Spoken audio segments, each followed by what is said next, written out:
Hi there. Welcome to this week's episode of the podcast with me, Russell Davis.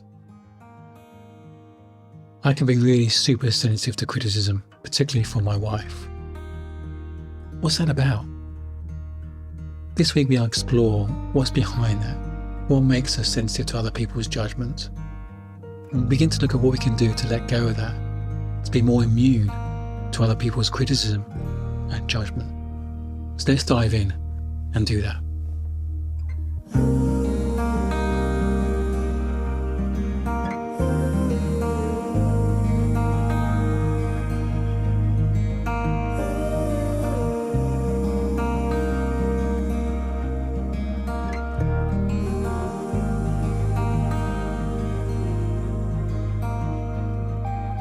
My men's group were having a chat about criticism, and specifically our response to criticism from our wives and partners, those closest to us.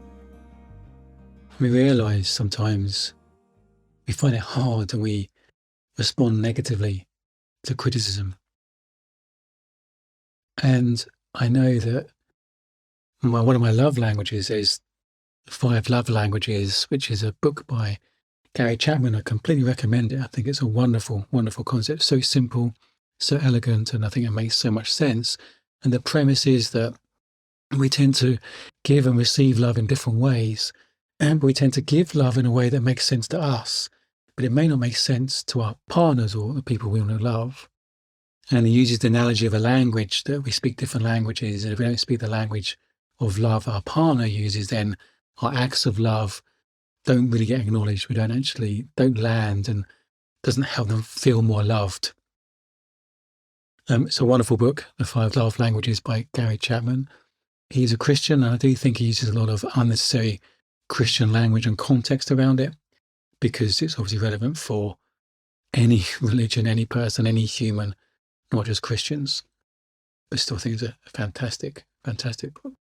But anyway, the idea is we have 1 or 2 primary love languages, preference in the way we prefer to receive love. And one of the languages is words of affirmation. Again, he uses the analogy of language quite cleverly, because there's different dialects within a language. So words of affirmation is a language, and for a lot of people it's the positive words, it's the kind words, it's the compliments. And Mark Twain said he could live off a good compliment for a month. And for me, it's not really the kind words, the compliments. I don't really hear those. For me, it's the absence of criticism. The absence of criticism, because criticism really cuts deep. I hold on to that unnecessarily. So for me, I'm more sensitive to criticism rather than appreciating the more positive words, the kind words, the compliments. So just recognizing that in me, and I can see why my mum was very critical. So it's not about my wife. It's not about her at all. It's my stuff. It's completely my stuff. And I think I've shared the story before, when we were doing loads of DIY in our place. I was taking a lot of pipes out because we're redoing our water and our heating system. And I thought, I'll save a plumber coming out just to disconnect stuff. I'm sure I can work out which pipes. There's a spaghetti junction of pipes with our boiler. I think I know which pipes basically to cut and the cap to, so we can keep the water running while we can disconnect the heating. And engineer my background, but I've done this stuff before, but I think I kind of worked it out. And I said to my wife, I think I worked it out. I know what to do, and I can do that on the weekend. And she said, "Oh, will you show me?" And now I unconsciously took that as criticism, that she doesn't trust me. And thankfully, she caught it in my face. She goes, "No, I don't trust you. I'm just genuinely interested." And I'm so thankful she did catch it, because again, it's like, even though she asked a question, I just took it as criticism completely unnecessarily. And I'm so thankful for my men's group, which has really helped me be a better person, a better man in so many ways. Because one of them said, when I shared this story, I said, "Oh, I just thought it was criticism. I thought I was a freaking idiot and didn't trust me." And he said, "You may not be a freaking idiot, but you're not also a freaking plumber." And it was really quite sobering to hear him say that. I realised, of course, why wouldn't you want to check? No, I'm not a plumber. But it's just an example where we can be very sensitive to criticism unnecessarily and then get into trying to defend myself unnecessarily. And it's a closure of my heart, closure of my heart. But it's interesting about criticism. Criticism only kind of really impacts us, triggers us emotionally if part of us, maybe are critical of ourselves in the same way. If we didn't believe that at all of ourselves, I didn't doubt my ability at all, I wouldn't be so sensitive to other people's criticism. Part of me thinks I'm not good enough. Is that part of me that is sensitive to criticism because it wants to prove I am good enough, and it hates the idea of someone being critical of us? So it's not actually someone else's criticism. It's not their criticism is the problem. It's our judgment of ourselves. It's the judgment of ourselves. If I need to prove to my wife I'm capable and then get upset if she challenges my capability.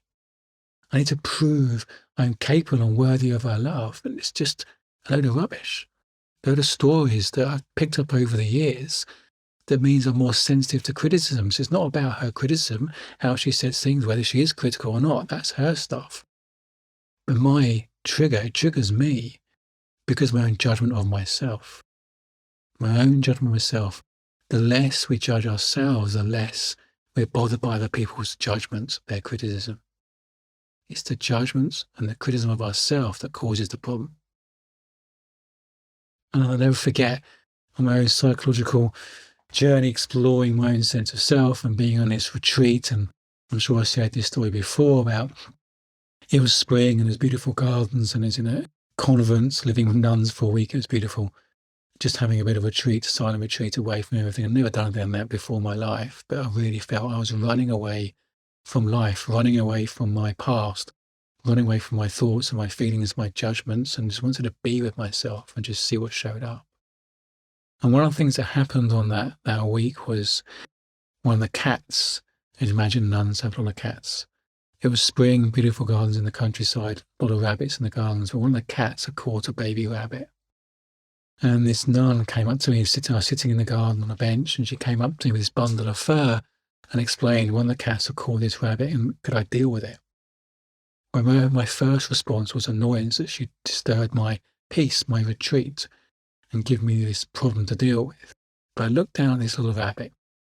It was still alive, its eyes were open, and it was panting. It was just lying in my cupped hands, clearly in distress, and I couldn't see any external damage, but probably internal damage, and it wasn't moving, just apart from panting, its eyes were open, and I had a real sense it just wasn't going to survive. I know it's putting human emotions onto an animal, but I started crying. I could imagine that rabbit dying alone. I wanted that rabbit to know it was loved as it died. And I started to cry and I started to sob. I sobbed and I sobbed. Of course, I soon realized it wasn't about the rabbit. It was about me. That deep down, I didn't believe I was truly loved for who I was.